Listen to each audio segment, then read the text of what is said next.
Hello race fans and welcome to a brand new season of the Porsche Club of Great Britain Sim Racing Championship live here from the Red Bull Ring in Austria. My name is Peter Mackay, delighted to be back once again for the Porsche Club of Great Britain Sim Racing Championship, and joining me for the first part of the season here in this wonderful championship is none other than Porsche Tag Heuer Esports Super Cup commentator Paul Smith. Paul, a very warm welcome to the Porsche Club of Great Britain.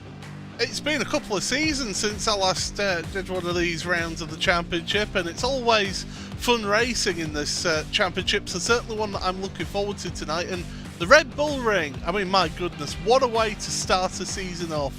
A fast, frenetic lap. You're going to see quick lap times in these Porsche 992 GT3Rs, and certainly going to see some tremendous racing. That we are, yes, a brand new car for our drivers this season after saying a fine farewell to the Porsche RSR. Last season we go with the very latest Porsche GT car in the 992 GT3R.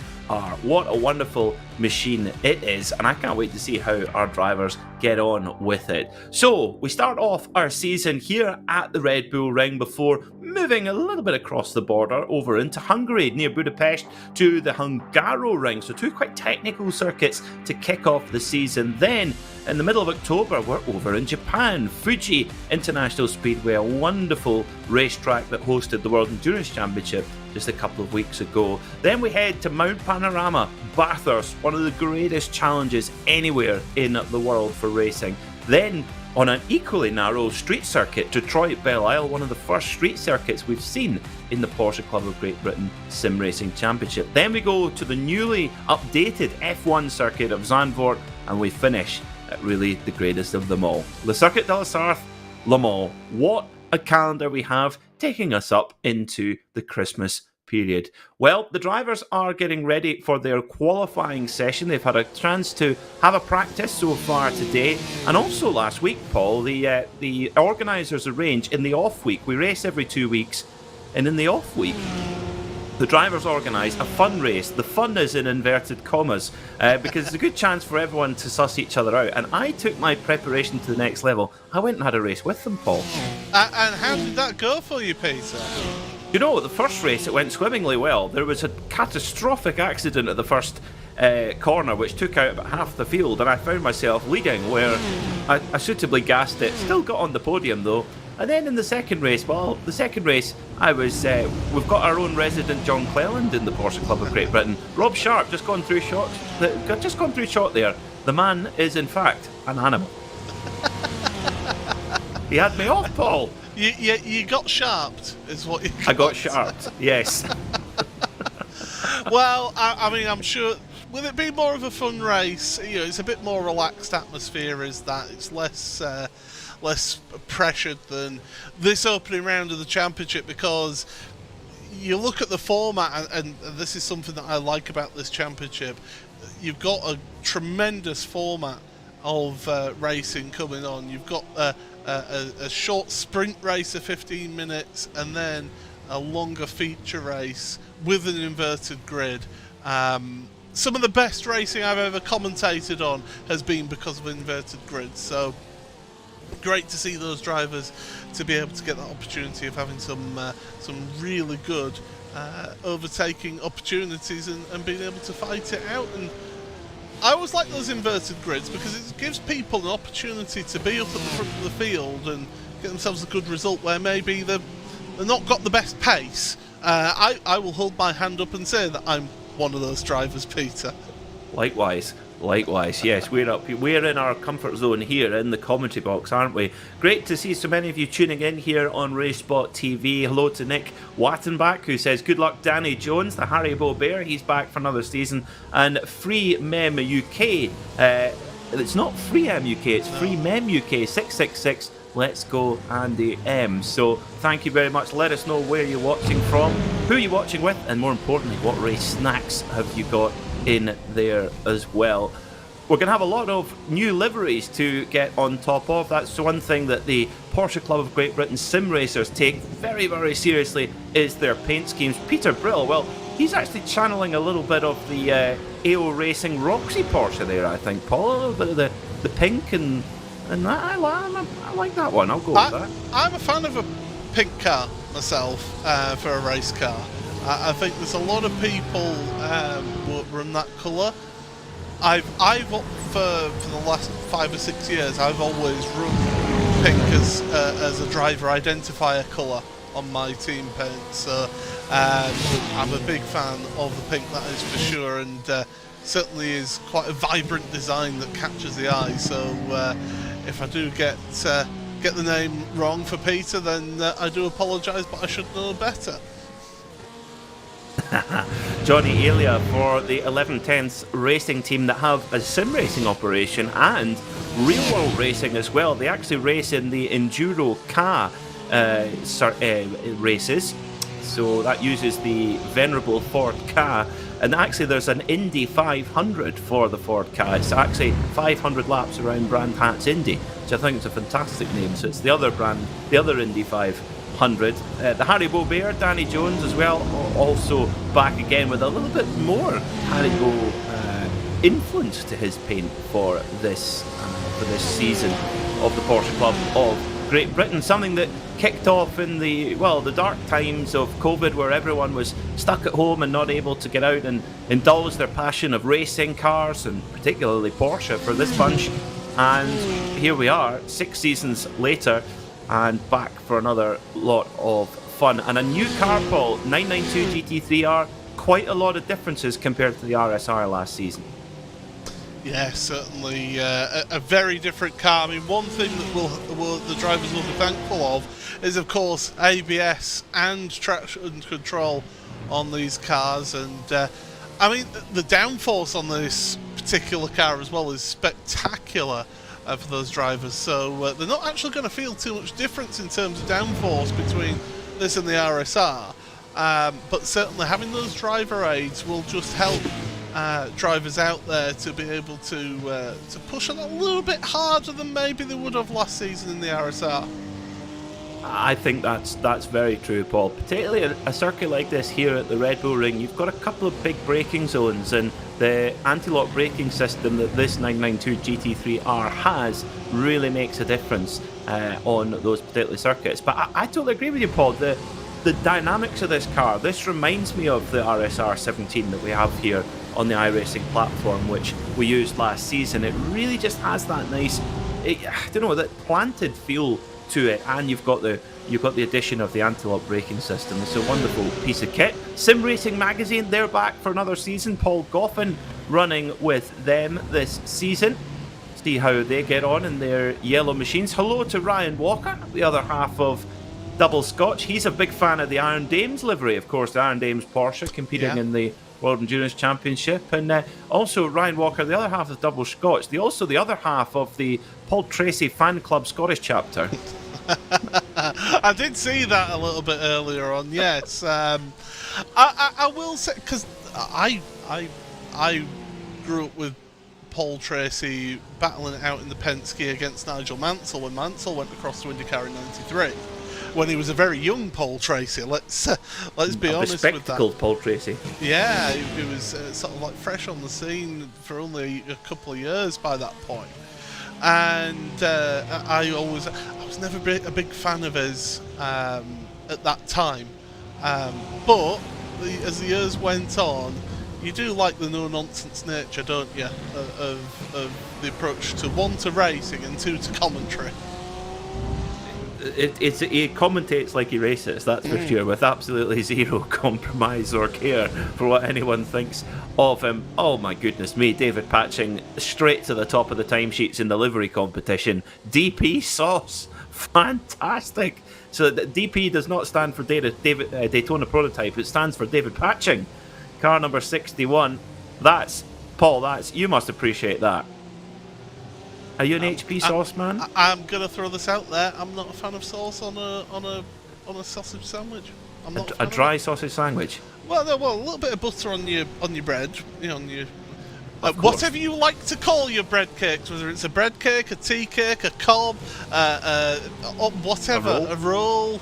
It's whatever your choice of bread that you like to put your sausage or bacon sandwich in. I'm not a fan of the sauce. Controversial. Our producer Connie Maddock, having no sauce in a roll, that is highly controversial. Go into any cafe, there's always outrage if the sauce is run out. Let us know in the comments, are you a brown sauce person or are you a ketchup? I'm ketchup myself. And then of course for dessert, of course, some Haribos. Breakfast of Champions there, Danny Jones in the Haribo car, throwing it back to the Manti cars, and I'm loving the Super Mario helmet as well, Paul.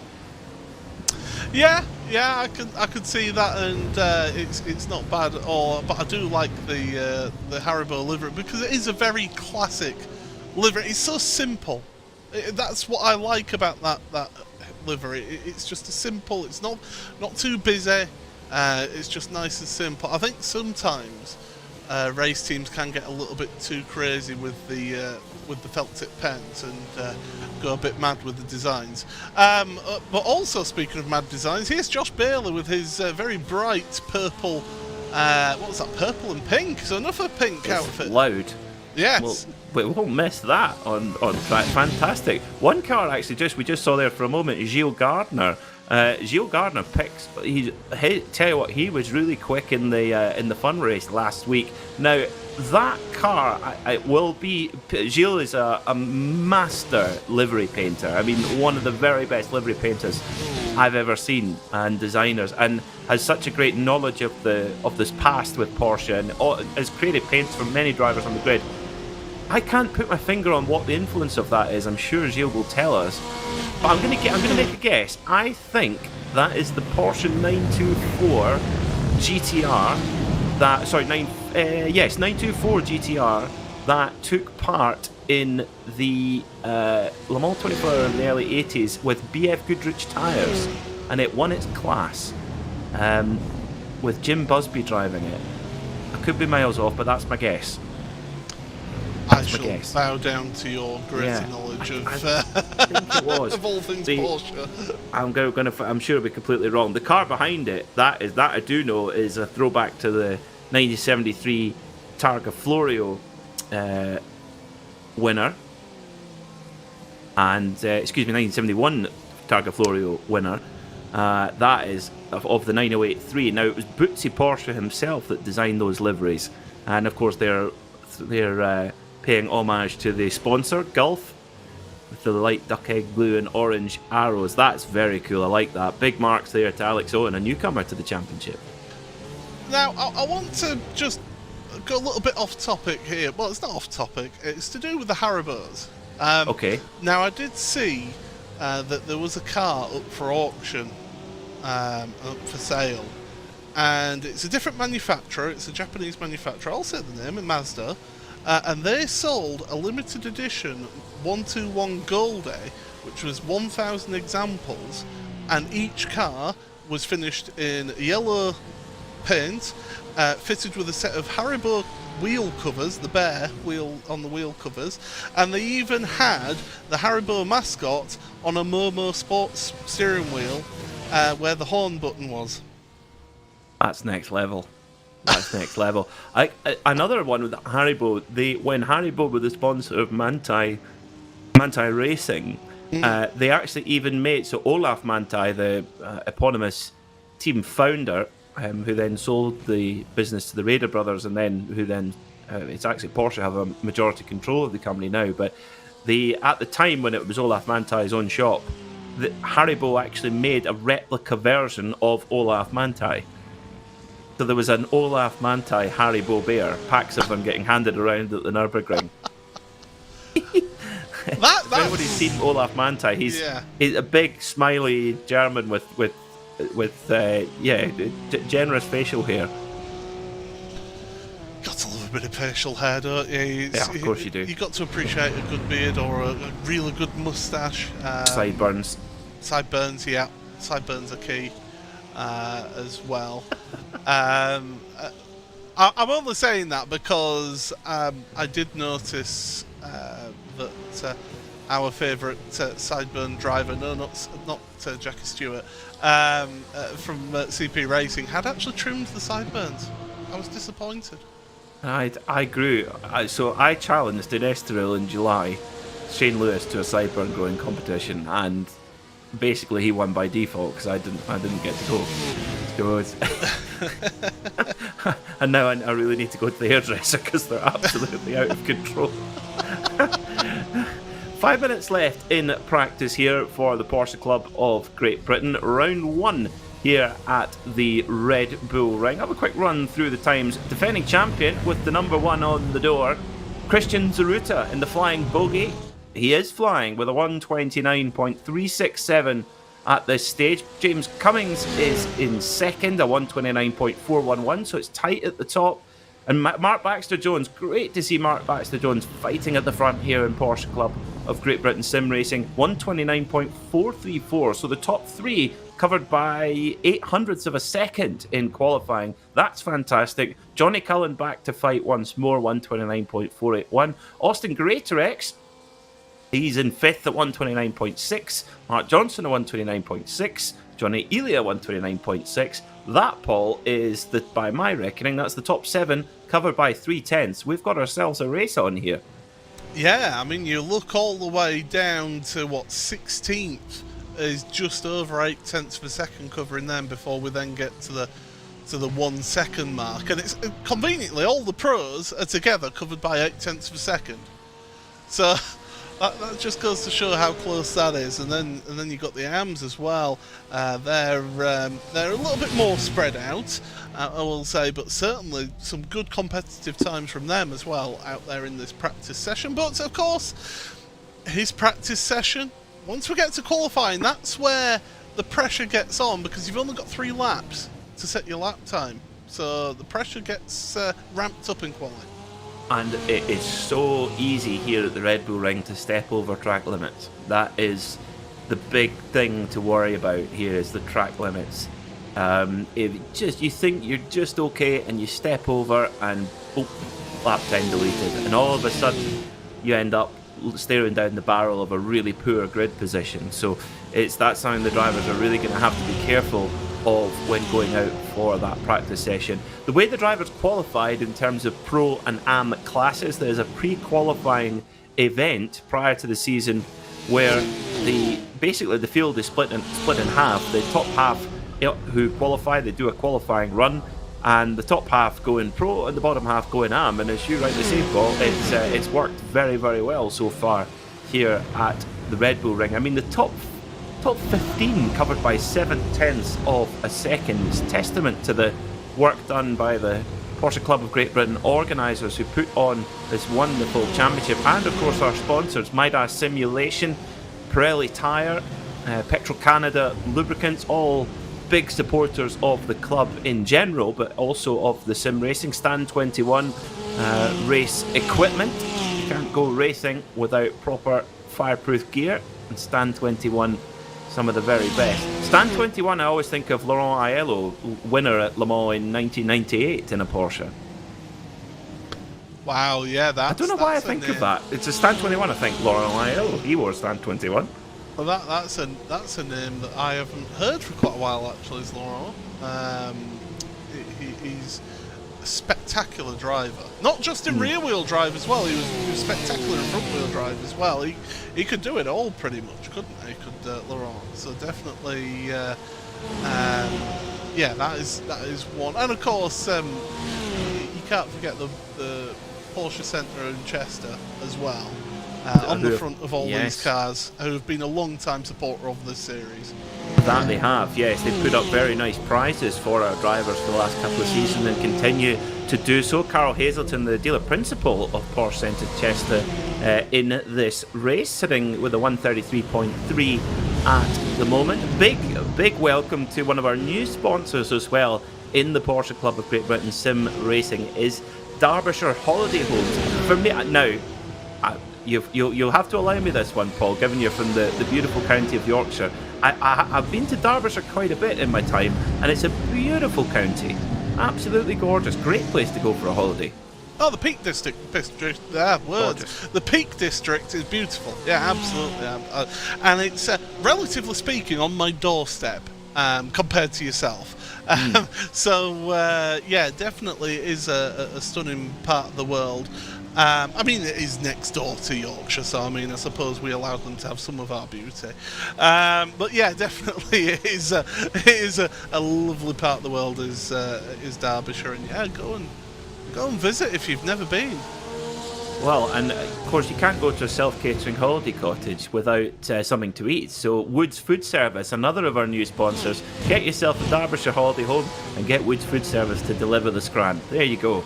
Perfect. Make sure your Porsche is running on Pirelli tyres and lubricated with Petro-Canada lubricant while on your way there as well.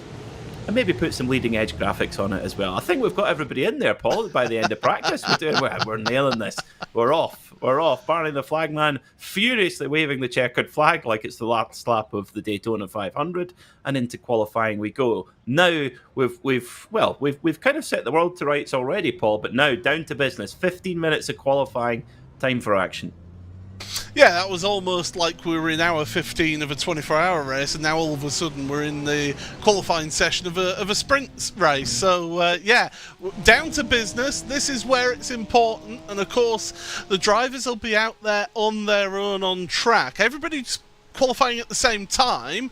It's just that in the simulator, if you're new to the world of sim racing in this particular series, all the qualifying is done on your own. There is no other cars out there on track, so nobody to block you. There's not going to be any track blockage penalties being given here in qualifying for this one. All those drivers setting their times on their own, and they only get 3 minutes opportunity, and that because we are using the iRacing heat system for this series, it does mean that when that clock strikes 0, there's no overtime. That is the end of qualifying. You cannot finish your lap. No, the time waits for nobody in this championship.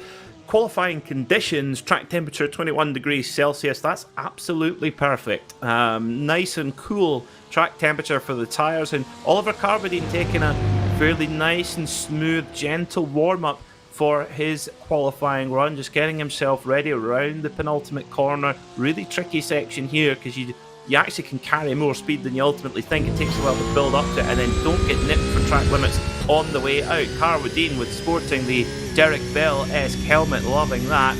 Over the line he goes to start the first qualifying lap of this brand new season. Into turn 1, hard on the brakes for that run down to turn 2, Paul. Yeah, you can brake really late into turn 1 because it is uphill braking, and then this section through turn 2 into turn 3 officially, although this really isn't a turn here. The curve round and the steep uphill braking, you can brake so much later than you imagine that you can do for this tight first gear hairpin onto the power. It's important to get the run up over the top of the hill and then plunge downhill towards turn number 4, which has got a very, very tricky braking zone, hasn't it, Peter?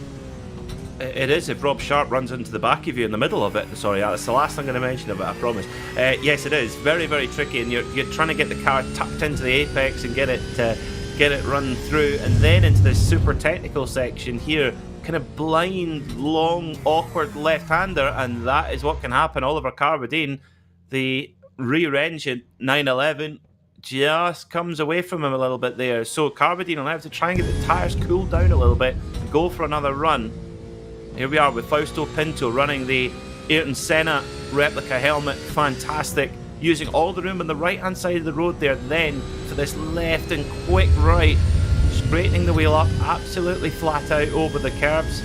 See the rev shift lights there on the dash. When they flash blue, it's time to pull that right-hand paddle and go up a gear. Back down to 4th gear, clipping the curb on the inside. Oh, don't run wide. Oh, a little bit. Down to 3rd for the final corner, and then hard on the power. So, first lap time, quickest so far, Johnny Elia, 128.899. Let's see what Pinto can do on his first run in car 101. It's a 130.607. So, Elia top at the moment from Rob Sharp. Then it's Mark Baxter Jones. But watch for this car here, Johnny Cullen. Fought for the championship in the last couple of seasons, but watch out for this 666 car. He is quick. Wants to get a good start to the season, doesn't? I mean, everybody on this grid will want to get a good start to the season, but Johnny, he is a fierce competitor, and he certainly will be pushing on and pushing hard here in this one, and needs to get himself a lap time in. A few of the drivers, they'll go for a banker lap on that opening fast lap, and then push on with the tyres giving all that they can. Pushing track limits on the exit of turn number 8, but carrying on to carry that speed across the line, 29.5. That should put him top of the standings. Interesting there. Johnny Cullen must have been right on the edge, because he ducked a wheel onto the red with paint, which basically means you've broken track limits, but it's done automatically by the system. The system determines whether you have broken the track limit or not. The flying bogey, the defending champion, here he is with some new extra livery design for Christian Zaruta. Drives a beautiful GT3 RS, 991 generation GT3 RS on the road with, I'm reliably informed, a anti-social exhaust on it as well, just because they're just not loud enough when they come out the showroom, Paul. Oh no, absolutely not. You know, you've got to have it turned up to 11, haven't you? Definitely. A little bit of damage to the front left there of that car. So Kim Such not getting damage to the car, and that won't help with the top speed around here. It is quite a fast track, is this? Even though it's got some quite hard braking zones to it. It's an interesting one. I'm not quite sure. I would imagine it's curb damage that Kim Such, maybe at turn 1 on the big sausage curb coming out of turn 1, but anyway, no time set yet, or no competitive time set yet by Christian Tsuruta, our defending champion. What can Austin Greatorex do? Austin always quick.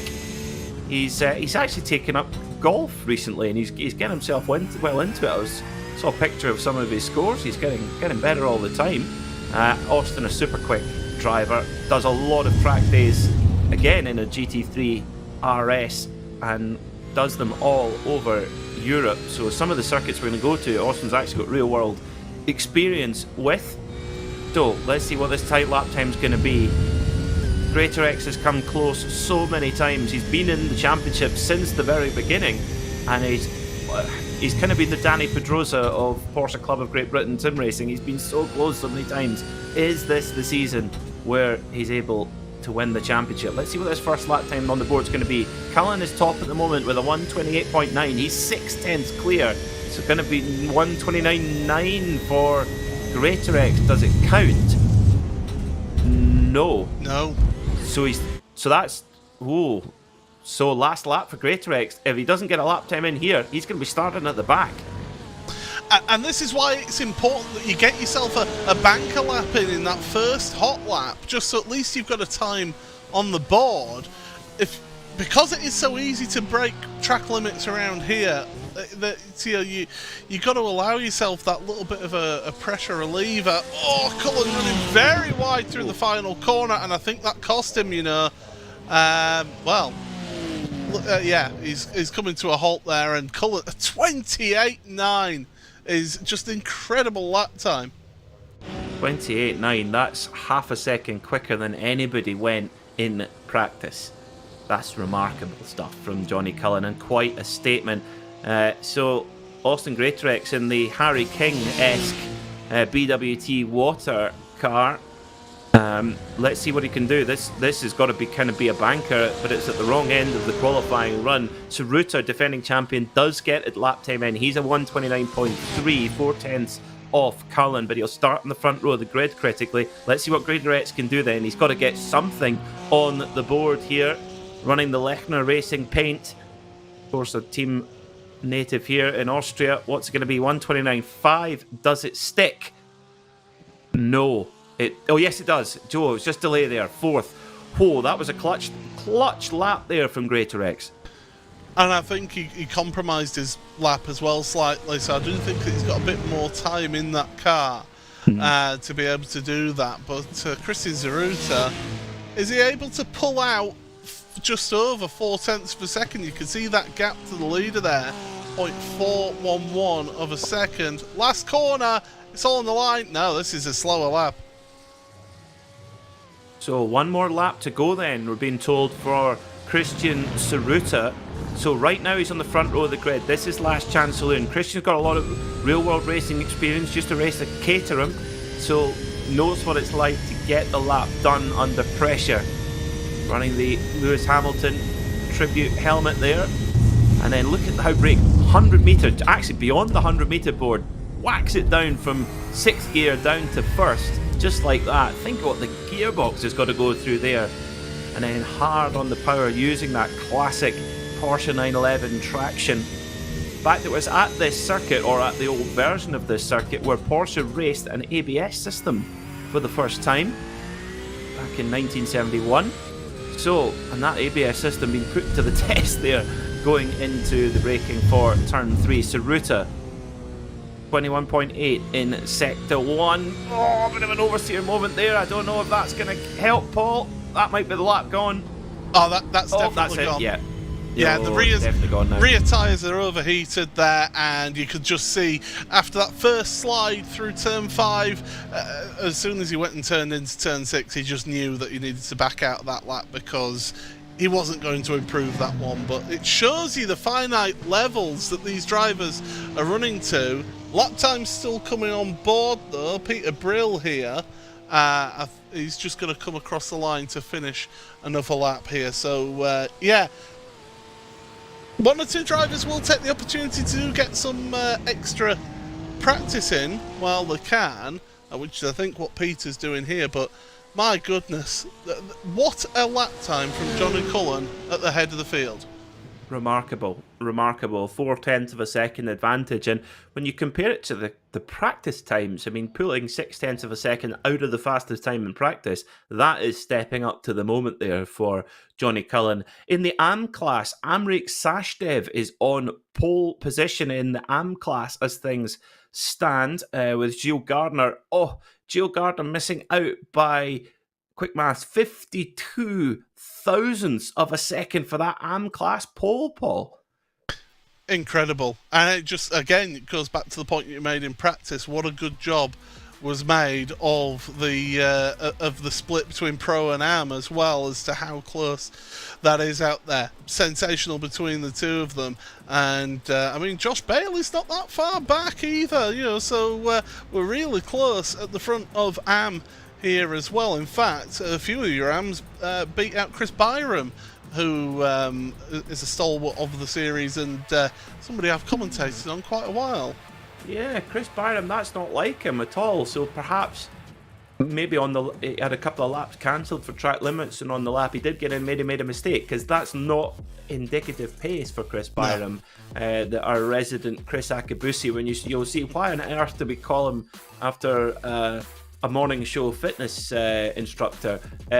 When you see his car, you'll see that it is basically like Chris Akabusi's tracksuit. So that's hence why he's got. We was called the Fresh Prince of Bel-Air before that. Wasn't it Mr. Motivator who was the morning? That wasn't Chris Akabusi. I'm getting the mix up. So what did Chris Akabusi do then? Chris Akabusi did do record breakers for a while. Did he have a dodgy tracksuit? Oh yeah, absolutely. It was the early 90s, of course. It was mandatory. Everyone had to have a dodgy tracksuit. Dodgy, yeah. Moving on. So, I don't know where to go from that. Mr. Motivator then. So we've got to call him Mr. Motivator then to get it correct.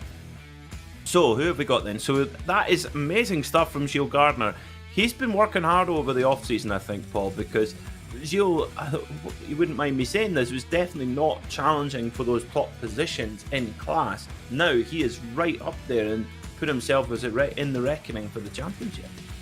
Could well be that the change of car suits his driving style as well. You know, going from the RSR to this, it could well just suit his driving style that little bit more. You know, different cars have different characteristics, and some drivers suit them better than others. Some, like myself, I can struggle to go between different types of cars and adjust my driving to them.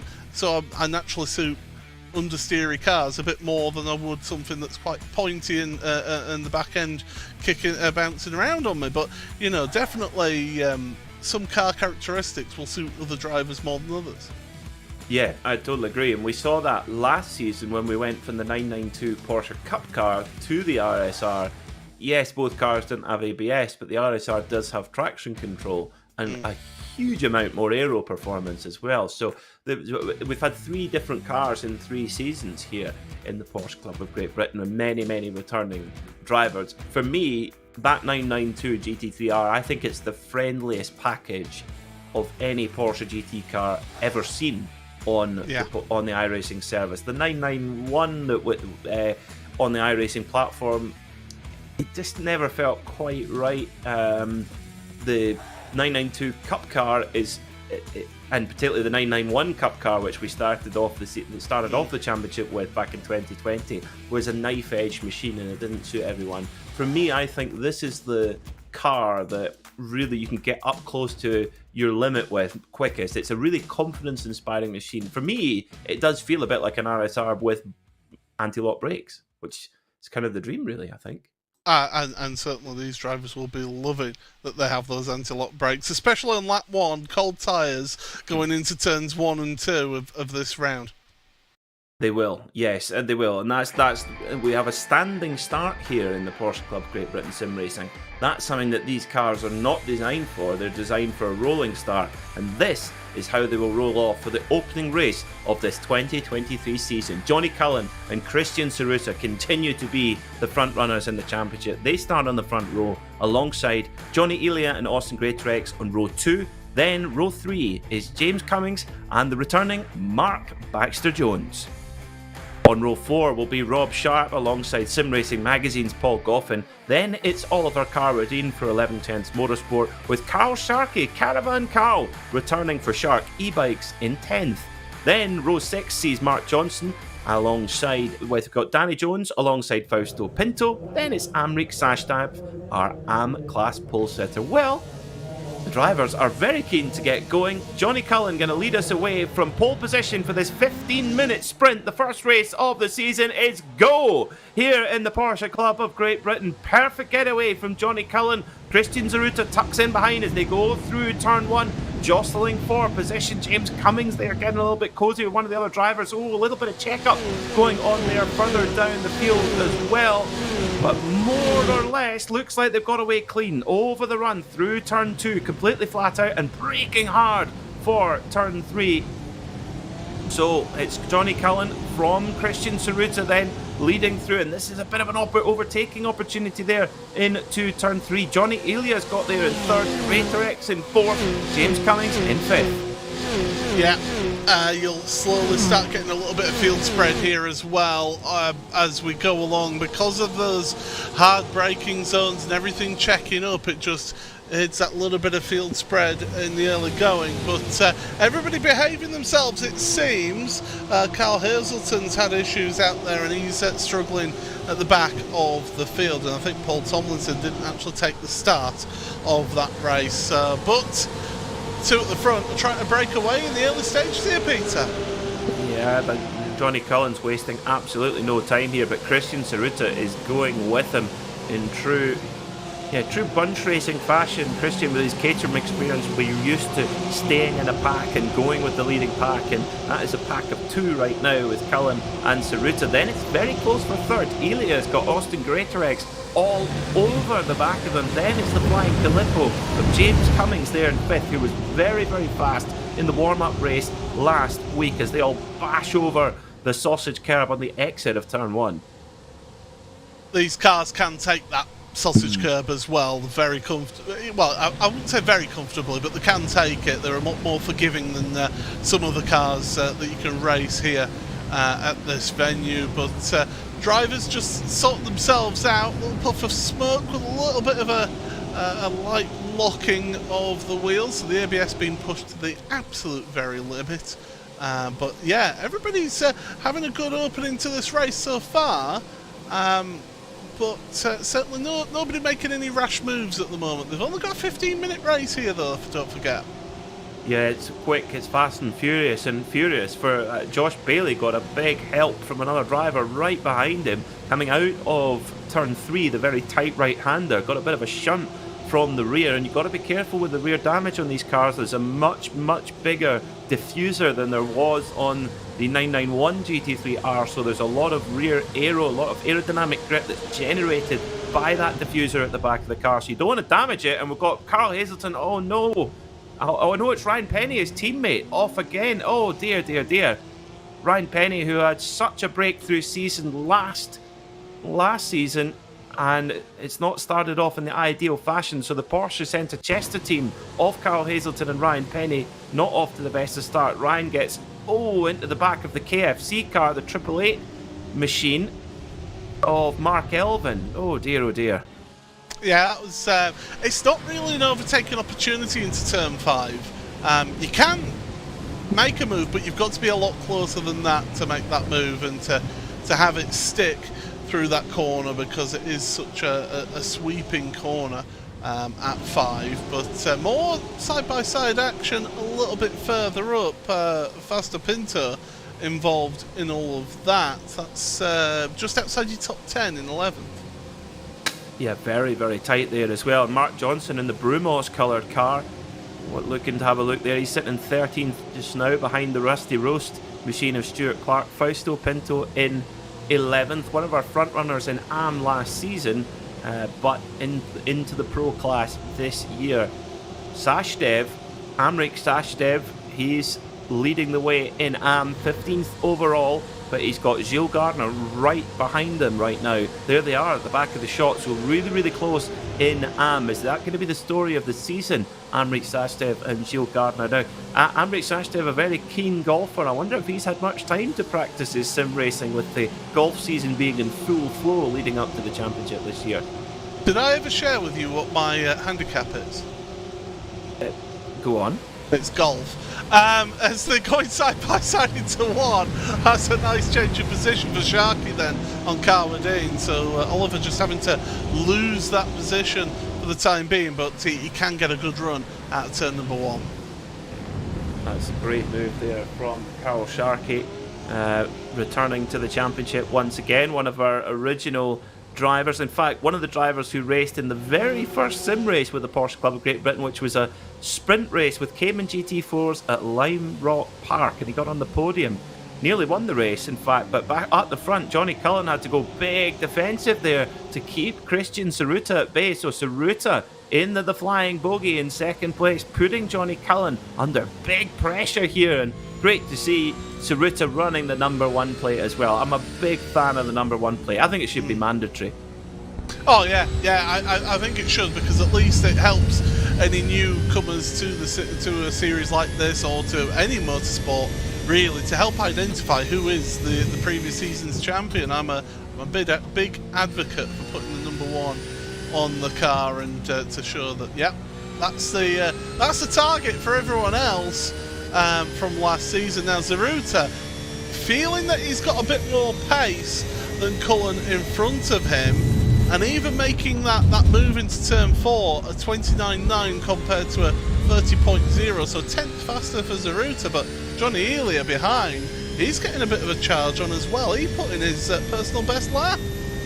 Yeah, Johnny Elia, great start to the season for him. And Saruta, it's just mind-blowing how late they can brake in these machines. It's not just the anti-lock braking, it's the increased downforce as well. All of these kind of new generation of GT3 machines. We've seen it with this new 992 GT3R. It's much more like the RSR than it used to be.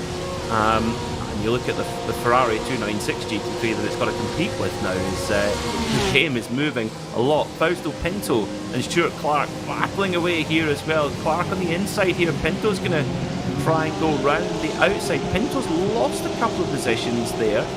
So Carwadine...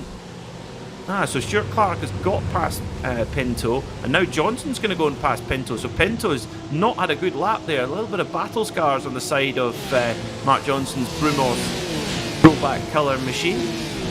Danny Jones in there for the fun. Also in AM, Amrik Sashdev sitting in 15th, but where is Gilles Gardner? Where has he gone? Yes, where has Gardner gone? Oh no, he's 17th. He's 17th. Right now, so he's got Byron Crawford between Sashdev and Gardner, and that actually will help Sashdev a bit, just to get a little bit of pressure off from his AM rival.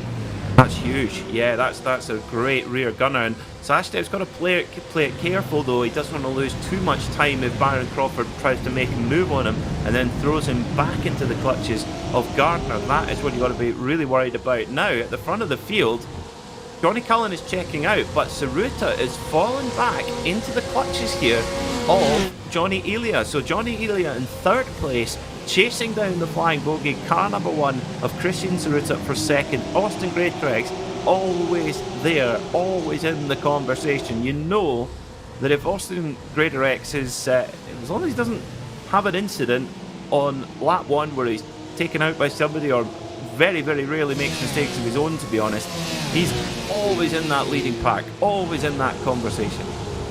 I remember Austin from a couple of seasons ago, and how he was fighting for a championship then. So he's always had some good pace at the front.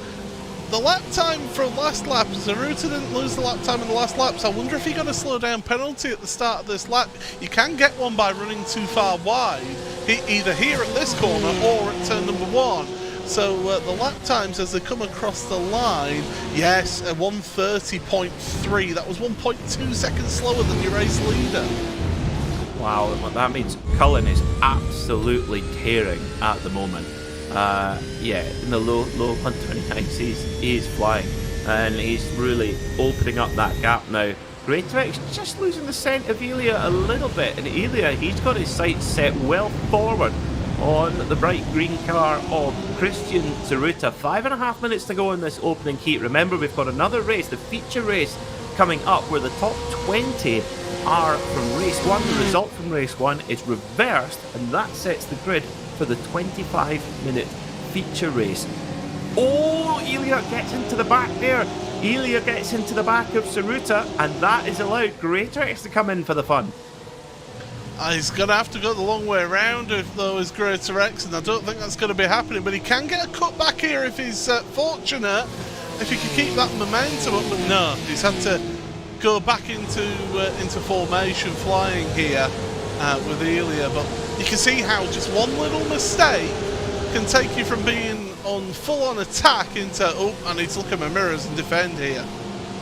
Well, we saw how close the times were in practice. It's no surprise we're seeing such close racing here in this first heat. Tsuruta now is taking that opportunity to burst away a little bit. He's now put a second between himself and Johnny Elia, and that's critical because here at the Red Bull Ring, with that long drag out of turn 1 all the way, your full throttle all the way to turn 3, there's an opportunity for a slipstream, and if you're more than a second, that really negates that benefit of that slipstream with the car in front punching a big hole in the air. If I'm in a queue like this, I want to be the third car in the queue, and well, who is that? It's James Cummins, who's joining in the fun here in this opening race of the evening. He's thinking, do you know what, I could maybe sneak a podium here. Well, he's going to certainly give it a try, I think, in the bright orange machine there at the back of shot. He'll have to get past Austin Greatrex in order to do that. Greatrex in 4th at the moment, so he's got 2 cars to pass if he wants that podium. Elia's not going to give it up in a rush in the 11/10ths car. Tsuruta did look like he was going to be breaking away a little bit, but Elia now, it looks like Elia's got the pace. Question is, the track position is the big question. Can you get the move done? And that's where it's important. You just noticed on the Christian Tsuruta had promised that he'd had his updates to his flying bogey livery, and he's even got the word bogey in capital letters written all over the enormous rear wing on the car. Yeah. In the Porsche font? In the font, of course. Yeah. Yes, in the block capitals, yes. It's again, you can't mistake that car. That's enough a car on the grid that you just cannot mistake at all. We are running out of time here though. 2 laps remaining in this race, Peter, and Johnny Cullens must be feeling very comfortable at the front. Yes, I think he will. I think he will. Christian Tsuruta chased him as hard as he could, but that pace that we saw in qualifying has transferred over into the race, so Johnny Cullen will be delighted with that. You know, as we see here on RaceSpotTV, we broadcast another GT Championship, the World GT Championship, and we talk about it a lot, don't we, Paul? It's not necessarily how you get on in the opening sprint race where you're starting in your qualifying order. It's the reverse grid races that win and lose championships. Without a doubt. It's how you can move through a field, but also do it in a clean way that so you don't end up with damage on your car, or don't end up potentially getting yourself sat in front of the race stewards and sitting on the naughty step. So definitely the ability to work your way through a reverse grid, it really does set a champion out. And Drew Fletcher right now is in that prime spot. Well, a minute and a half to go. We saw Gilles Gardner just temporarily lose the scent of the AM leader, Amrik Sashdev, but well, he's got a full-on waft of the AM lead now, has Gardner, and he's going to try and make a move here in the penultimate corner. That would be brave. And he's putting big pressure now on to Amrik Sashdev, who's trying desperately to grab a bit of draft from Chris Byram up ahead to try and protect himself from the attack of Gardner. Gardner's got him under the heat. I think that will be we're starting the last lap now. Yes, it will be just for our drivers. So can Sashdev hang on for an opening AM win of the season from the, well, I would say the absolutely rejuvenated Gilles Gardner at the front of the field? Not quite as close. Johnny Cullen's opened himself up a 1.5 lead, so he's just got to get himself through now, and he will be your opening winner of the season here for 2023 in the Porsche Club of Great Britain Sim Racing Championship. I hope you're enjoying the coverage here on RaceSpotTV. Coming down into the back part of the circuit now, Amrik Sashdev having to go just holding his line there. And now, can Gilles Gardner manufacture anything? I don't know, Paul, if he's close enough. I don't think he is. He's not going to be able to do it unless there's a mistake. But your race leader coming through the final corner, Johnny Cullen. What an opening race! What a drive! What a drive from Johnny Cullen! An extra lap. Just apologies, folks. That's by, I think, a matter of about half a second. We've forced an extra lap. Well, that's great news for Gilles Gardner. Johnny Cullen, not so much. He's thinking, oh no, I've got to hang on for another lap. Gilles Gardner will be delighted to see the white flag. Oh, Mark Johnson off the road. Oh, and loses several positions now. Could this mix up with the AM lead? He gets back going again. Is he going to come out in front of Amrik Sashdev? Yeah. Yes, he is. So Mark Johnson now in the way a little bit of Sashdev. Sashdev goes deep on the inside. That won't be the ideal exit out of turn one, and Gardner gets on the power early, and he could get a real run here, Paul. Oh, this is your opportunity. You've got to take it up into turn number 2, but it's a little bit too far back for my liking. I just think it's too far back to make the move, and yeah, he's just having to stay in line for the time being. But get a good run out of here, and you never know, never say never. I can tell you, you lead across the line with 14 minutes 58.1 seconds on the clock. That's why we went the extra lap. Yeah, caught us out there. Apologies, folks. So Cullen, his gap's now down to a second, so Saruta having a charge here on the last lap, but it is absolutely playing for keeps in the AM category. But back at the front, Johnny Cullen comes around the final corner, and he is going to win here in the Porsche Club of Great Britain at the Red Bull Ring. Winner in race 1, Johnny Cullen from Christian Saruta, and then it's a drag race for the podium. Who takes it? Is it Elia? Is it Greater X?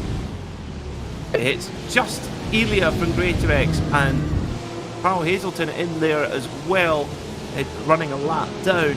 But for the AM win, Amrik Sashdev's got to hang on for one more corner. He's got Josh Bailey ahead of him in the bright pink machine, but it's going to be Amrik Sashdev for the 360 Financial Management Team who wins here in the AM class just over Gilles Gardner.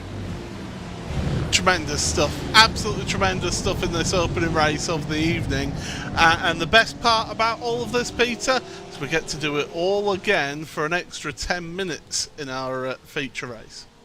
And just because we're greedy, we're going to flip the grid. The top 20 are going to be inverted, so Johnny Cullen will start 20th on the 10th row of the grid alongside Christian Saruta. So we'll see once we get our confirmed results who will go. At the moment, it's looking like it will be Drew Fletcher who will start on pole position, with right behind him will be the AM battle of Gardner and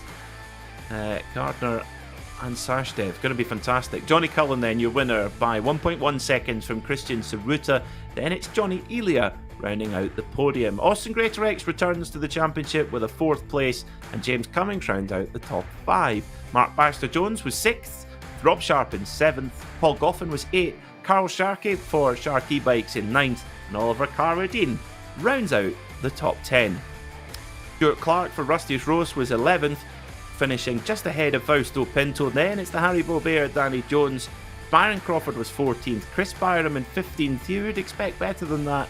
And Mark Johnson in the Brumos car, a little mistake late on, drops him down to 16th. And your first AM class winner of the season, Amrik Sashdev, just edging out Gilles Gardner by just over 1/10 of a second. Kim Such was 19th, and Drew Fletcher rounds out your top 20 and takes pole position for the feature. Ryan Penny was 21st, then it was Alex Owen, Christopher Hart, Andrew Soper and Andrew Marston back for Sim Racing Magazine in 25th, David Patching in the DP Sauce Car 26th, Mark Elvin in the 888 was 27th, then it was Peter Brill, Josh Bailey finished a lap down and Carl Hazelton unfortunately 2 laps down, and Trevor Forshaw not making it to the checkered flag. So, Johnny Cullen, pole, the win, and fastest lap there as well, Paul. 1:29 flat in that race. That was a masterclass. It was a masterclass, but it wasn't all his own way, I must say, in that race. And Christian Zaruta certainly did put him under a little bit of pressure earlier on. But then once he was able to just get that little bit of a gap, Zaruta, and then from Zaruta, should I say, Cullen was able to just control things at the front. He was pushing. Don't get me wrong, the lap times just kept on coming in, and they were rapid lap times from Johnny.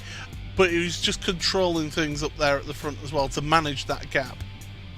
He did. He managed it very well. Didn't go any quicker than he needed to. Didn't take any undue risk. Suruta, it kind of came and went throughout the race, didn't it? He started second, finished second, but that doesn't tell the whole story. At some point, he was really challenging for the lead, and then other times he was hanging on by his fingernails to stay on the podium. It was interesting there how it kind of ebbed and flowed through the race.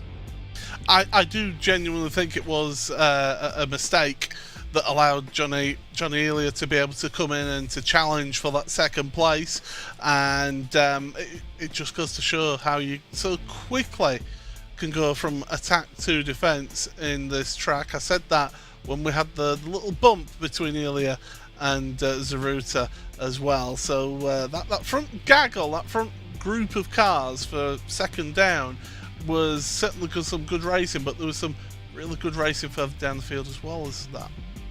There was. I mean, the AM battle, Amrik Sachdev and Gio Gardner, two drivers who have been in the championship for quite a while now, and two drivers who've really come on a sim racing journey as well, particularly Amrik with the Porsche Club of Great Britain. Amrik's he drives a GT3 Porsche and loves track days, and it's interesting. I think the more track days you do in a performance car like that, the better your sim racing is going to be, and vice versa as well, I would wager. Some people take to it better than others, I will say. I know a former team boss of mine in sim racing. He was quite a competitive rally driver, forest rally driver. But get him in the sim and he just couldn't. He didn't have that feel. He didn't have the movement of the car beneath him, and you sometimes do need that seat of the pants feel that you get in the real thing compared to the virtual world, and vice versa. There's people who've gone from the virtual world, tried the hand at full metal racing, and gone, "Whoa, this is quite the difference." They're definitely different challenges for sure.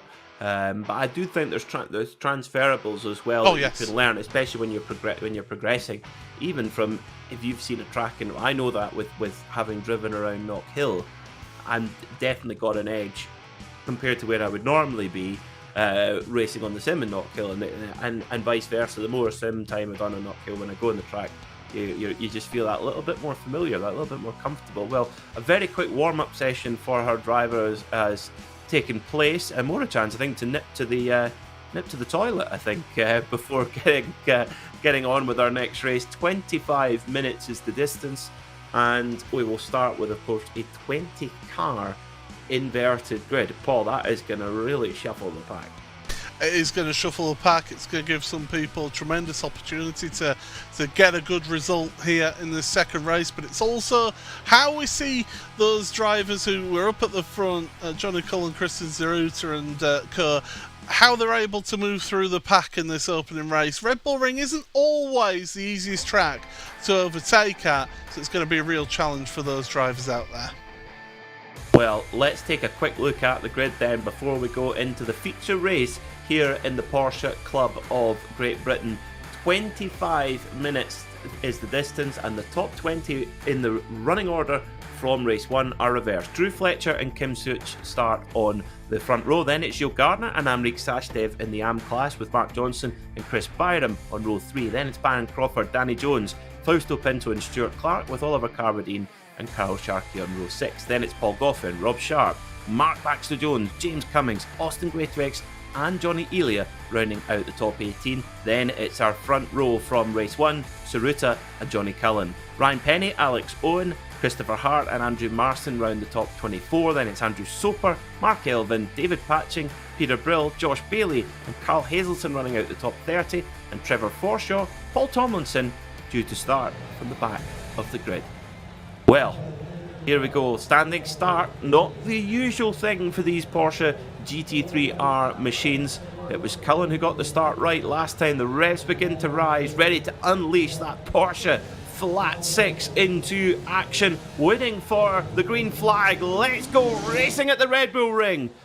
Off we go then, and Kim Such makes a perfect start from the inside of the front row in that maroon number 44 car. He takes the lead as they try to make their way through 3-4 wide. It's so tight through there, but great respect from all the drivers as they jostle through. But it's Kim Such who leads the way down towards turn 3 for the first time.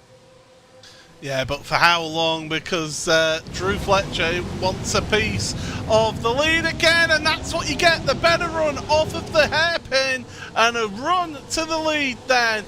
That's exactly what Drew wanted. Not the best start, but has made up for it. Fantastic, absolutely fantastic stuff at the front of the field. Good start as well from Amrik Sashdev, who's kept his lead from Gilles Gardner there. Meanwhile, the pros, they're all trying to shuffle through, make their way through the field. This is where you can really make big gains if you're willing to take the risk, but with how much risk do you take at that point and try to get those rewards? So Christian Saruta trying to make a move there up the inside in the back part of the circuit. He's already put a little bit of distance between himself and Johnny Cullen, got 2 cars behind him now. Oh, makes the move there on the number 8, 11, 10th car of Mark Baxter-Jones. And Danny Jones there on, just getting passed there by Johnny Cullen in the 666 machine. Oh, spin for Mark Baxter-Jones. Oh dear. Well done, I say, for keeping that out of the way of the rest of the grid, because otherwise that would have been a monumental accident with the field. And Such! What's happened to Such at the front? Oh no, Kim Such, the number 44, has put it in the wall at turn 1. He somehow got back going again, but is that car up to health? Let's have a look then and see what, if we can, what happened there to Kim Such in car number 44. This is Mark Baxter-Jones on that last, gets into the back of Christian Saruta and just loops it around. Meanwhile, so Kim Such had been passed by Drew Fletcher by this stage. He's got Amrik Sashdev right behind him. Into turn 1 they go. Does he get hit by Sashdev? Oh my, he gets nailed like a snooker ball by Amrik Sashdev. That's the red ball into the bottom left-hand corner, I think, there. Is that one? John Virgo Award. Yeah, absolutely. Just so much more light onto the brakes, and I know Sashdev won't be disappointed and will hold his hand up saying sorry on that one. That is a good thing about this series. You have such a good community that they will hold their hand up and go, yeah, that's my fault, that one. Yes, you do. That's very true, Paul. And it's kind of ruined Amrik Sashdev's race as well because he's got front left damage. Now, that we do have a rule here in the Porsche Club. Oh, slowdown penalty for Gardner now. Gilles Gardner's got a slowdown penalty there, or is he just lifted out the gas to let the pros through? I think maybe the latter, actually. It looked like he got a slowdown penalty, but because many do coming out of that last corner, but Gardner goes for now. Drew Fletcher leads the race and in AM right now. Well, we said the pack would be shuffled here, Paul. We've certainly fulfilled that promise. Three wide. Keep it in the middle there. Hold your line. Hopefully we don't. What's this coming across there? No, dear. That was all a little bit of a mess, was that one, wasn't it, Rob Sharp? As battle for the lead again. Johnson's going for it now. Yeah, Mark Johnson for the Brumos team there. Wonderful stuff from Mark Johnson. So the pro driver, Mark Johnson, goes into the lead with Byron Crawford coming behind him there in the white and purple marked 1110s racing machine. So Mark Johnson leads then in the number 11 Brumos car. We need to get him the 59 on there.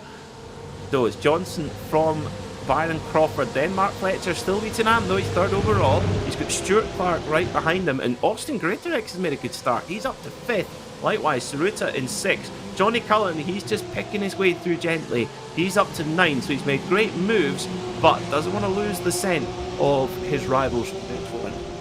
Goes from bad to worse, by the way, it's down right now, so it's going to drop down a little bit more.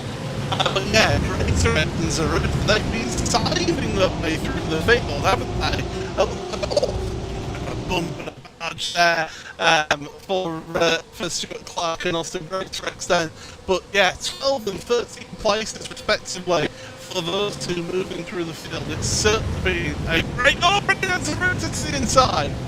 That's on your Greatorex. That really is for position. Greatorex gets hard in the powering, tries to straighten the wheel up and somehow mount a comeback. And, well, Saruta on the inside there is able to make that move stick now as well. So Saruta goes through on Austin Greatorex, and Gilles Gardner watching all of this going on, car number 27. So Mark Fletcher is in 3rd right now, leader in AM. 7th overall is Gilles Gardner, but 2nd in AM at this stage. Yeah, certainly, yeah. Gardner's, I mean, to be fair to Gardner, only lost 4 places in this race so far with those pros coming through. So, yeah, doing a good job of trying to hold on into that top 10.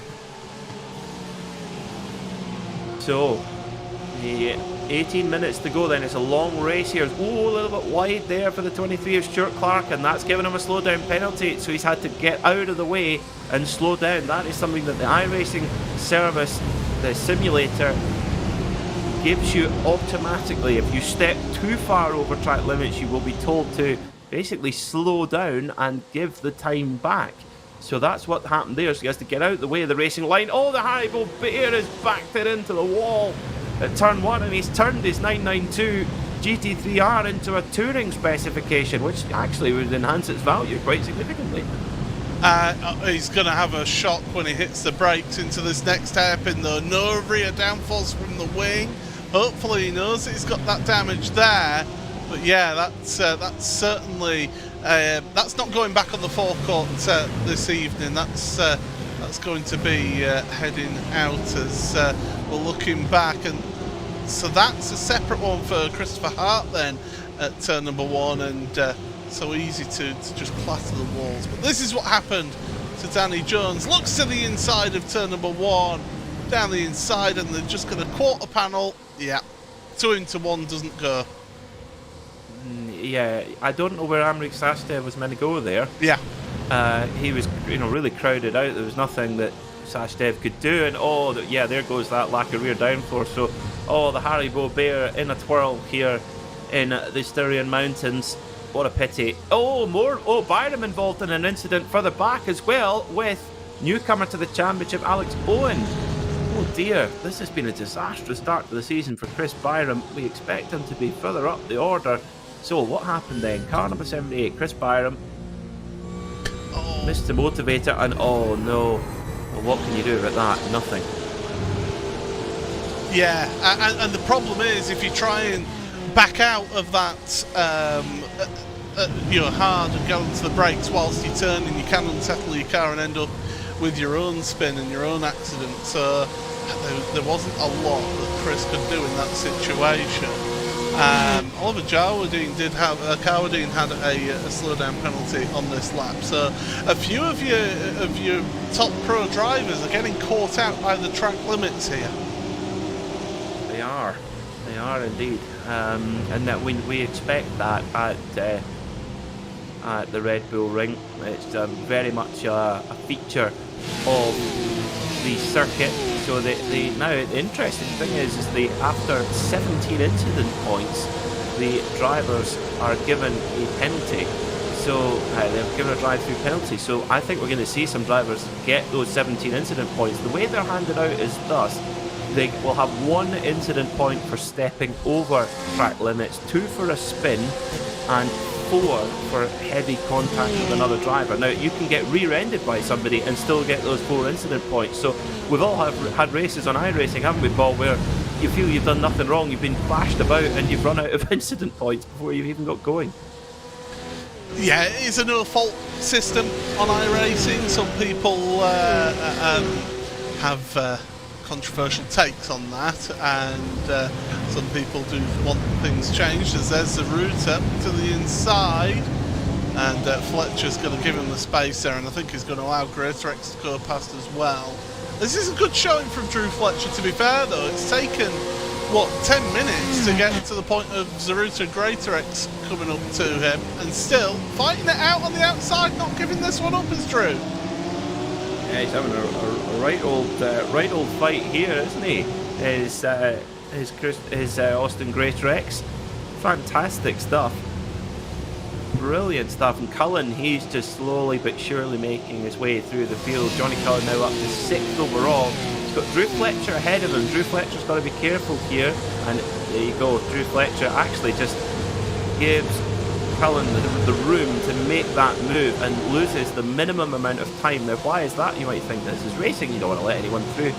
Drew Fletcher is not in a race with Johnny Cullen. Drew Fletcher in 6th overall is your leader in AM. He is in a battle with Gilles Gardner, who's now just 2 cars behind him. Now, Stuart Clark in the Rusty Rose car, he's a pro car, up behind Drew Fletcher now. If he gets by, well, Drew Fletcher look in his mirror and it will be his biggest rival, Gilles Gardner, right behind him. See, it's a balancing act that you want to play there. Yes, you don't want to be fighting these pro drivers, but you want as many people between yourself and your fellow competitors. So it is a balancing act as to, yeah, I don't want to get involved, embroiled in somebody else's battle and slow myself down, but at the same point, you don't want to be giving over those spaces too much and allowing your competition to close right up to you. Gilles Gardner just letting James Cummings go there and just tucking in behind him. And I wonder if Cummings will get the same courtesy from Drew Fletcher, so we could have yet another big fight on our hands. But with 30 minutes to go, there's a lot of racing to happen. But for Gilles Gardner, if he could come out of this race with 2 second places in class, that would put him in such a strong position for the rest of the season. Meanwhile, battle for the podium is on, with the battle on the podium, I should say. Byron Crawford in 2nd place. Ceruta's going to have a look up the inside here at the penultimate corner, and does he get the job done? No, he does not. So had to back out of it there, did Ceruta. Meanwhile, Mark Johnson in the Brumos machine marching ahead at the front, doing his very best Hurley Haywood impression. It looked from the camera shot that we had that Zaruta had a big moment through turn 8, which he just had to get out of it, and that's what allowed Crawford to stay ahead. But Crawford under pressure once again, and there's Zaruta looking to the inside, and yeah, last of the late breakers into the hairpin. You can carry the speed around the outside there if you can stay alongside the overtaking driver, because you compromise their run out of the corner, but not this time. Crawford has to slot into 3rd place. The only thing is you risk getting slammed as the other driver takes their normal racing line anyway, and it runs you off the road. I've seen that happen many times. You're not supposed to do that, of course, but it happens. Could you possibly be referencing a certain Max Verstappen and Charles Leclerc incident from 2019 at that corner on the last lap of a race? You know, my recall isn't as good, but that would be one example. That would be probably the most high-profile example, yeah, I would say, but we see it often here. So Ceruta then up to 2nd, and Byron Crawford now under big pressure from Greatorex, who's in a rush to get by, and he's going to try the same move that Greatorex tried. Byron calls his bluff and keeps the throttle open. Brilliant stuff from Byron Crawford. Now, got to be careful, don't get a slowdown here. That's the last thing you want when in a big fight like this. Johnny Cullen, he's at the back of this pack, so this is your battle for 3rd, 4th and 5th right now. Crawford from Greatorex, from Cullen there in the green machine. And Ceruta, this is where he's got to get a shift on. Ceruta is going to try and get up towards Johnson if he can. Their best laps of the race to now 128.8 for Johnson, 129.5 for Saruta. Saruta does have a little bit of pace there. Cullen has a big look. And that's the pro. Greater X is around. I think he's found the barrier there. Yes, he has. Be careful if you rejoin. Oh my goodness, that was close. But that's what happened. Cullen with the big dive into turn number 2. And it's compromised Greater X. This is where you'll see it. He's compromised on the exit because he's had to open up the steering there because of Cullen being there. Has to give the space, and then he's gone over that curb. It's unsettled the car, and bang, into the wall. What a shame there for Greater X. Because to be very fair to him, when he saw Cullen going for the move, he did not shut the door. We've seen so many times the door gets shut there in his contact. He gave a car's width with great respect, but yeah, so easy to do there. You put one of the driven wheels, the left-hand driven wheel on the rear, on the tarmac or on that slippier part, and one on the grippier tarmac on the inside, and round the car goes. So what a shame. What a shame there for Greater X, fighting really hard.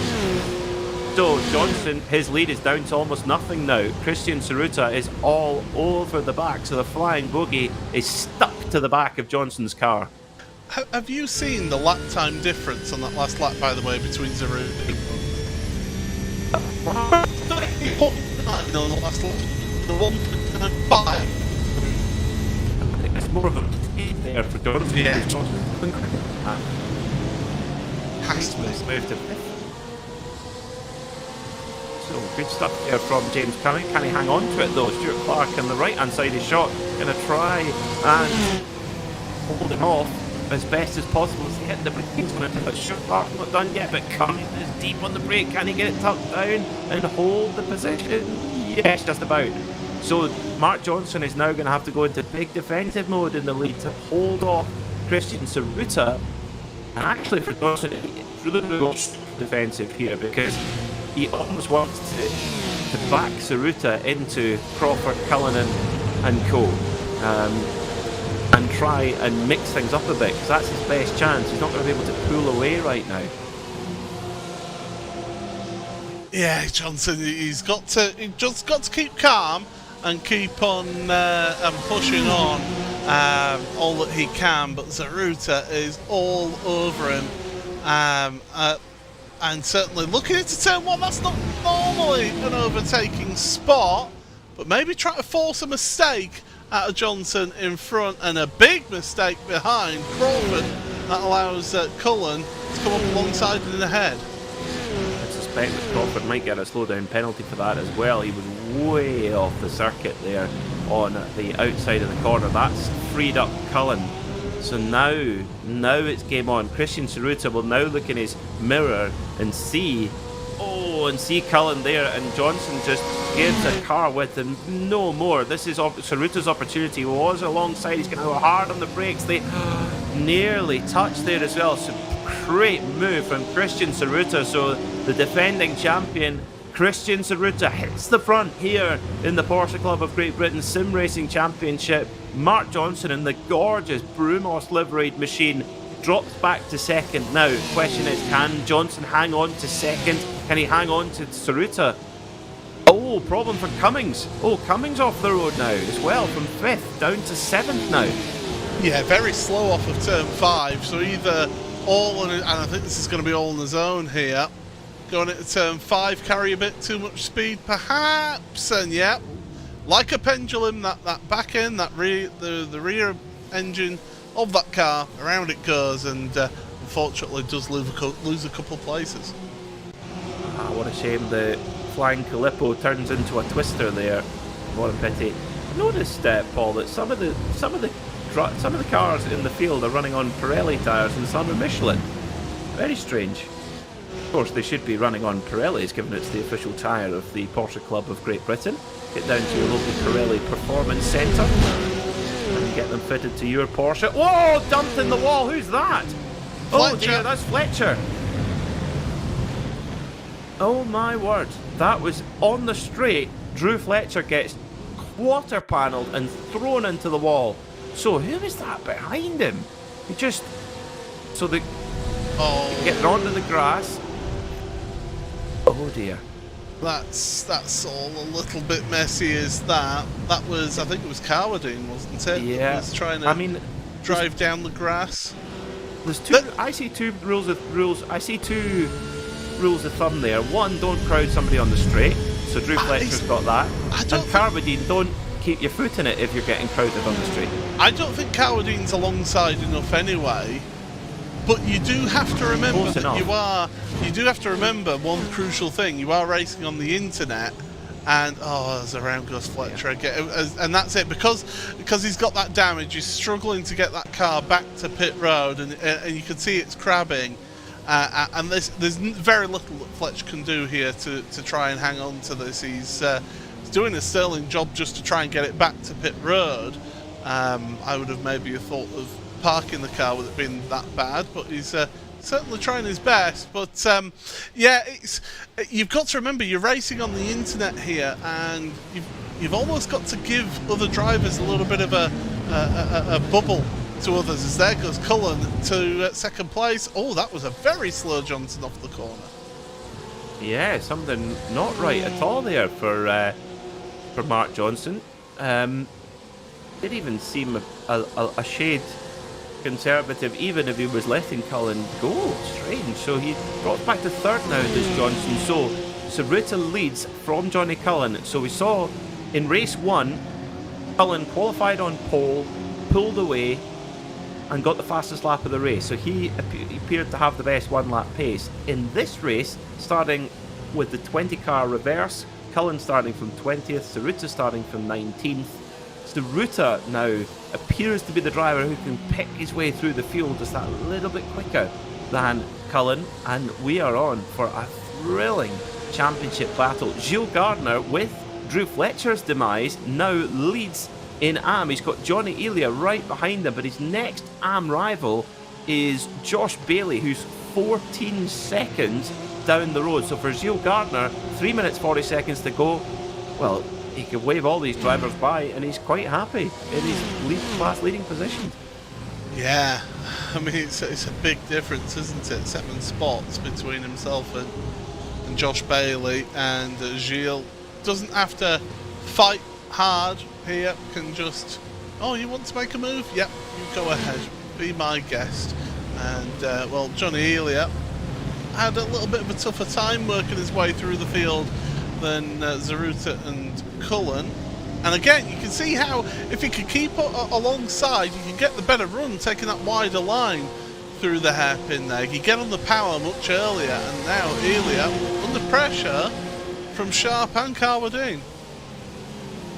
Yeah, Elia, under big pressure there from Rob Sharp, who's had a little bit of a bruising encounter tonight, had a couple of bits of contact, and now trying to make a move on Elia. Elia covering him off for now, but it's tight. It's very, very tight there in that mid-pack. That's your battle for 8th position. Elia holding on to 8th for now, and Gilles Gardner, looking at it right now, he's in for not only a class win, but for an amazing overall finish as well. So yeah, through towards the end of the race, it's definitely on for a good result, and certainly I would be delighted if I was Gilles Gardner up there. And to be fair, the rest of them, Josh Bailey, to be fair, 15 places gained, started 29th, is currently 14th, so the AM driver of Bailey has done a sterling job to work his way through into that 14th place, gaining 15 spots. That's quite an achievement here. It's fantastic. It's absolutely fantastic to see some great performances all the way through the field with 1 minute and 40 seconds to go. Saruta leads by 1.2 seconds, so it's not quite done yet, but Saruta in a good spot right now, although that gap is now just tumbled to 0.4 of a second, just as I've said that. So what's going on at the front of the field between Saruta and Cullen? So I think Saruta made a mistake there, Paul, because he had a big gap and all of a sudden had an absolutely no gap at all.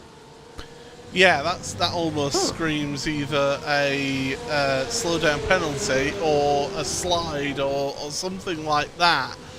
We'll see on the lap times, but They are definitely going to be one to go at the line here, Peter. That is for sure, with only 56 seconds left. So, yeah, this is on. This is on for the race win. You bet it is, and it is now last lap here. So, and Cullen, jinks the inside, goes to the outside, and nearly touches the back of Saruta's car. And Johnny Cullen is going to try and go for the double here at the Red Bull Ring. Well, he's fighting like a prize bull right now, looking up the inside. If this would be a big lunge, then goes back to the outside. He's nearly clips the rear of Saruta again, but Saruta just not flinching under the pressure. Fantastic stuff here from our top two drivers in Pro. Yeah, this is brilliant. Fantastic stuff to watch, and certainly great action. There's also great action coming to Clark, going side by side as well towards the end of this final lap of the race. Sensational stuff in this series. Oh, absolutely fantastic. It's great to be back here in the Porsche Club of Great Britain Sim Racing Championship. James Cummings trying to hold on to a top 5 position after a little bit of issues earlier on in the race, but Saruta hanging on now with a couple of corners to go. Can Cullen conjure anything up here in this penultimate corner? No. Onto the last corner we go. Is Cullen going to try and throw it up the inside? No. As they go through, the checkered flags in the air, no slowdowns, hopefully not. Oh, Saruta's going to slow down. No, he doesn't. He's weaving. Oh, he's weaving back and forward. Oh my goodness me, Saruta. I thought he had a slowdown there. He was weaving back and forward. Saruta wins. Saruta wins from Johnny Cullen. Fantastic stuff. So 1 apiece, Paul, from the Red Bull Ring. That's great stuff. That's fantastic. And yeah, I had a little bit of a heart in mouth moment there. I will agree with you. Gilles Gardner, great stuff. Fantastic stuff to get another AM win here. That's pretty much a perfect start to the season. The racing isn't over yet, and well, Kim Such. Oh, contact between the two of them at the line. Oh, Pinto and Such. That's what on earth happened there? I'm as flabbergasted as you, Paul.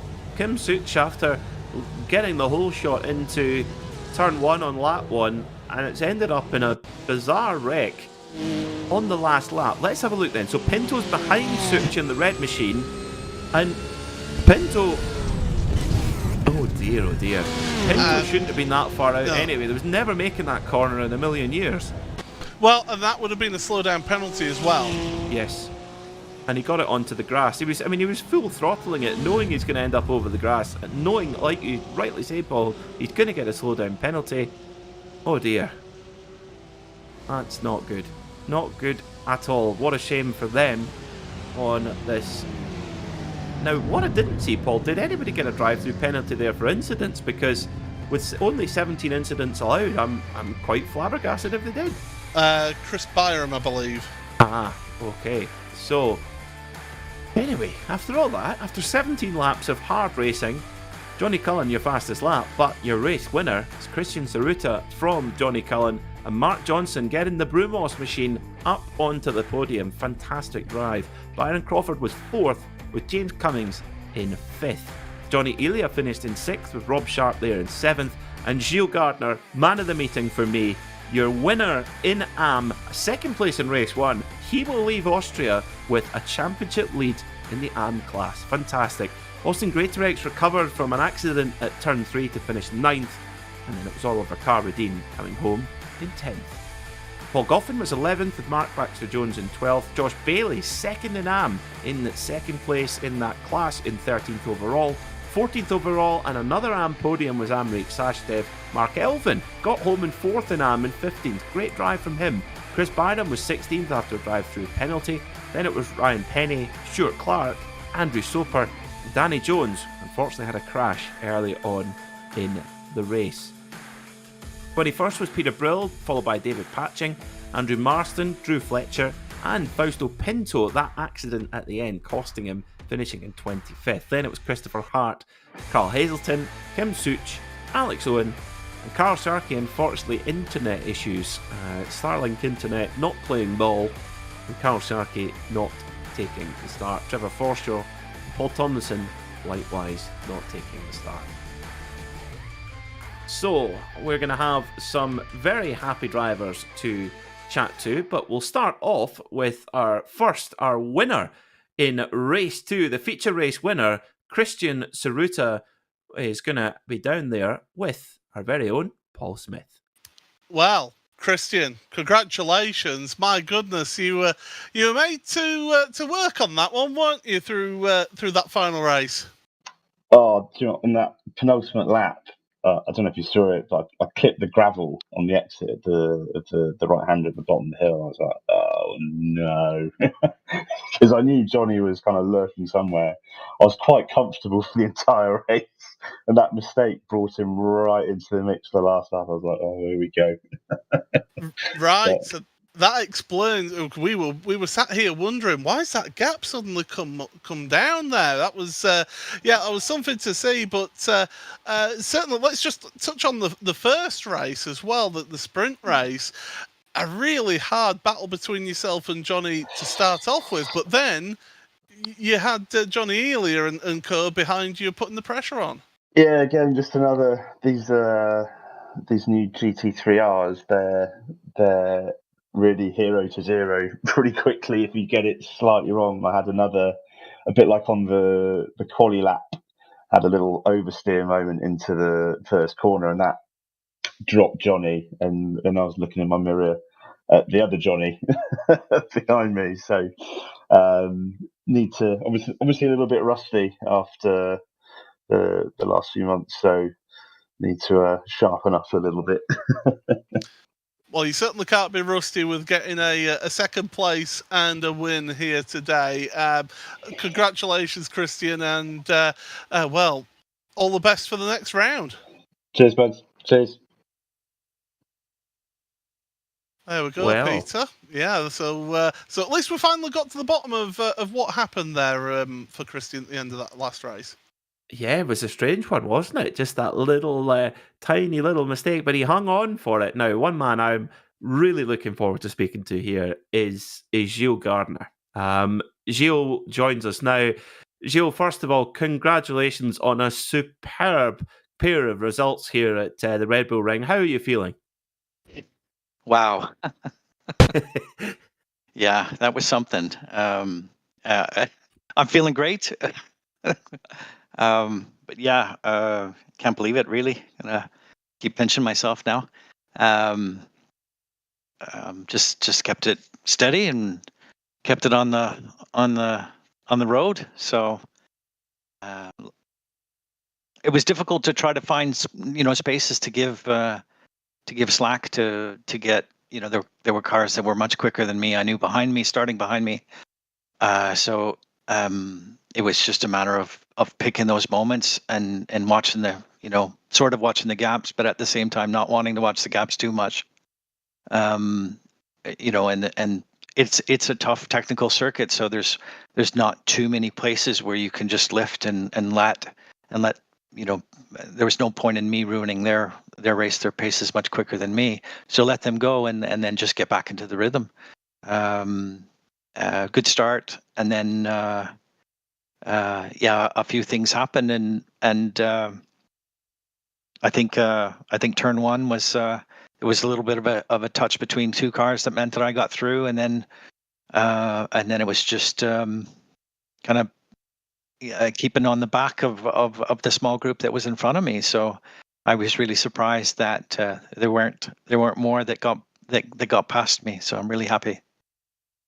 Well, you should be, Gilles. I mean, the difference in pace this season, you've come into this season with so much speed. Tell us, what's been the big change for you as well? Because the improvements are fantastic. What has been the big difference, do you think? I think in previous years, in previous seasons, I've just kind of been I don't know, hesitant. I was never really aggressive when it came to finding opportunities to overtake. I think I did just as much preparation that I've done for previous seasons. that I've just gotten, super comfortable with the car very, very quickly. You know, before the season started, I didn't really know where I sat, and I figured that I was, I'd kind of fit into the middle of the AMPAC, and then qualifying went well. And I've always had an issue with qualifying. It always, make a mistake and then focus on the negative, and then not get a good lap in, and then probably be 5 or more places further back than I should have been. And then because of the fact that I wasn't aggressive about overtaking, I wasn't looking for the opportunities. I would concede corners or concede positions quickly. So I think it's, maybe my speed was there, but it was just masked by, psychologically by me putting myself in let people go, and, I'm having fun. And this time it's, well, I'm a, little bit more dedicated, and, taking the chances when they come. Well, Gilles, it's just been fantastic to see. Congratulations on the AM win tonight and a second place in race 1, and most of all, good luck for 2 weeks' time.